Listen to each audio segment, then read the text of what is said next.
ஏங்க நாங்க அறிவிச்சிருக்கிறேன், நீ இப்படி கேள்வி கேட்ட என்ன? நாங்க வெற்றியை கட்சி பண்ணிட்டு இருக்கிறேன். இந்த கேள்வி தவறான கேள்வி. அதாவது இது நீங்க கேட்கிற கேள்வி கிண்டலான கேள்வியா இருக்கு. இது தப்பு. அதிமுக வேட்பாளர் பலம் வாய்ந்த கட்சி முதல் புரிஞ்சுக்கங்க.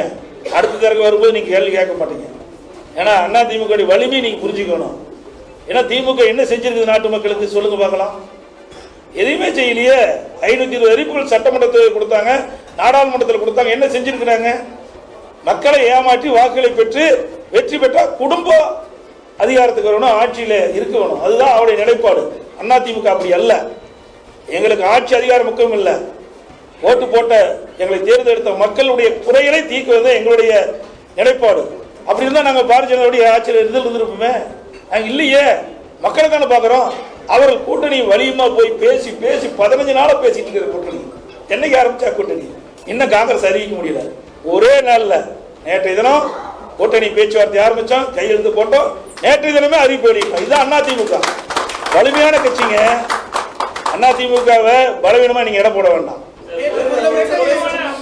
முதலமைச்சர் பேசும்போது சொல்றாரு, தேர்தல் அறிக்கையை வந்து மத்தியில எங்களோட ஆட்சி தான் வரும், அந்த நம்பிக்கை அடிப்படையில் தான் தேர்தல் அறிக்கையை தயாரிச்சு கொடுத்துருக்கோம் அப்படின்னு சொல்றாங்க. ஏற்கனவே 2019 ஒரு அறிக்கை வெளியிட்டார். என்ன செஞ்சாங்க? செய்யாட்டி போது 38 பேர் அவர்களை நம்பித்தானே, இவருடைய அறிக்கையை நம்பி, இவருடைய பரப்புரையை நம்பி, இவருடைய வாக்குறுதியை நம்பி தேர்தலில் நிறுத்தப்பட்டு வெற்றி பெற்று திமுக கூட்டணி கட்சி சேர்ந்த 38 நாடாளுமன்றத்தில் வீட்டிருந்தாங்களே. என்ன சாதிச்சாங்க? தமிழ்நாட்டு மக்களுக்காக என்ன நன்மை கொண்டாந்தாங்க? ஒண்ணுமே கொண்டாடலையே. பூஜ்ஜியமே. ஒண்ணுமே செய்யலையே. நீட் தேர்வு ரத்து நாங்க கொண்டாந்து இது பண்ணாங்களா?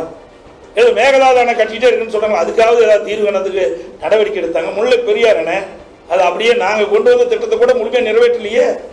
பல திட்டங்கள் அனைத்து இந்திய அண்ணா திராவிட முன்னேற்ற கழக ஆட்சியில் கொண்டு வரப்பட்டு அரசியல் கால் புரட்சியாக கைவிடப்பட்ட திட்டங்கள் தான் அதிகம். கோதாவரி காவிரி இணைப்பு நான் இருக்கின்ற பொழுது பாரத பிரதமர் எடுத்து சொன்னேன். அங்கே மேதகு குடியரசுத் தலைவர் அவர்கள் கூட்டத்தில் அவர் வந்து உரையாற்றும் போது கோதாவரி காவிரி இணைப்பு நடைபெறும் சொன்னாங்க. அதையெல்லாம் நிறைவேற்றலையே. விரிவான திட்ட அறிக்கை மத்திய அரசு தயாரித்துக் கொண்டிருக்குது. நாங்கள் இருக்கின்ற பொழுது தெலுங்கானா முதலமைச்சர், ஆந்திரா முதலமைச்சர் இதெல்லாம் சந்திச்சு நாங்க அந்த வழியாக கோதாவரி காவிரி நீரை நம்முடைய தமிழ்நாட்டுக்கு கொண்டு வருவதற்கு அவர்களிடத்தில் சம்மதத்தெல்லாம் பெற்றோம். அதில் தொடரலையே. நாடாளுமன்ற உறுப்பினர் அதுக்காக முயற்சி எடுக்கலையே. இந்த அரசு திமுக அரசு எடுக்கலையே. எதையுமே செய்யலையே. அப்புறம் எப்படி ஒரு நாடாளுமன்ற தேர்தல் வெற்றி பெற முடியும்? மக்கள் எதுக்கு வாக்களிக்கிறாங்க? எல்லாம் வெற்றி பெற்று வந்தா தமிழ்நாட்டு மக்களுடைய பிரச்சனை தீர்க்கப்படும். அந்த அடிப்படையில் வாக்களிச்சாங்க. ஆனா 5 ஆண்டு காலம் அவரை வாக்களித்து வீணா போயிட்டு மக்கள் உணர்ந்துட்டாங்க. நிச்சயமாக அனைத்து இந்திய அண்ணா திராவிட முன்னேற்ற கழகம் எங்கள் கூட்டணியில் இடம்பெற்றிருக்கின்ற பாண்டிச்சேரி உட்பட 40 நாடாளுமன்றத்தில் வெற்றி பெறுவோம். உறுதி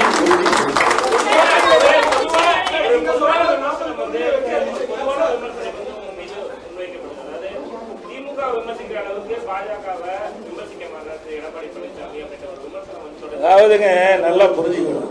ஒரு கூட்டணியில் இருக்கும்போது ஓஹோடு பேசுறது நாங்கள் அல்ல. கூட்டணியிலிருந்து வெளியில் வந்த பிறகு திட்டி பேசுவதும் கிடையாது. மக்களுக்கு எது நன்மை கிடைக்குது, மக்களுக்கு எது பாதிப்பு ஏற்படுது, அப்ப நாங்க எதிர்த்து குரல் கொடுப்போம். நல்லா புரிஞ்சுக்கங்க. கூட்டணியில் இருக்கின்றது ஓஹோன்னு பேசுவாங்க. கூட்டணிக்கு வெளியே வந்த பிறகு அவரை பற்றி விமர்சனம் செய்வாங்க. அது சரியல்ல. என்றைக்கும் ஒரு நம்பிக்கை இருக்க வேண்டும். ஒரு கட்சினா ஒரு ஐஎஸ் மாதிரி முத்திரை இருக்கணும். எங்களை பொறுத்த வரைக்கும் தமிழ்நாட்டு மக்களுக்கு அநீதி இழைக்கின்ற பொழுது நிச்சயமாக யாரா இருந்தாலும் அதை எதிர்த்து குரல் கொடுப்போம்.